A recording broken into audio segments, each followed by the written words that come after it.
A Collblanc la Torrassa ha nascut una nova revista. Es tracta de la publicació Els nostres barris. Neix amb l'objectiu de donar veu als veïns. De fet, són els mateixos ciutadans els que l'han impulsat des del punt Òmnia. Ja ho havien intentat abans, però ara creuen que continuarà perquè per primera vegada reben una subvenció de la Unió Europea. Aquest és el punt Òmnia de la Torrassa. Es tracta d'un espai on s'imparteix formació en noves tecnologies per evitar l'exclusió social.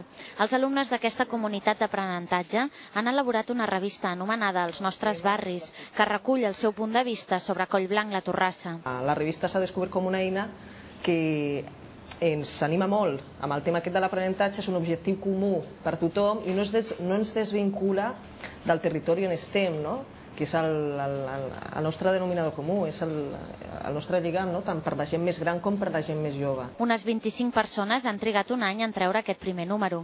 Aquesta tirada ha estat de 500 exemplars i s'ha distribuït gratuïtament.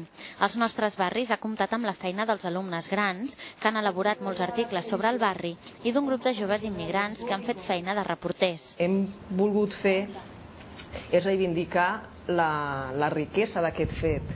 No veure en cap moment immigració com a problema, sinó tot el contrari, com a riquesa i com a senya d'identitat precisament d'un barri com el nostre, d'una ciutat com l'Hospitalet, que la seva identitat és la migració, no fer d'això un problema, sinó tot el contrari. El projecte és interessant perquè pensa que col·labora la gent jove i la gent gran, i això sempre va bé, tenir una mica de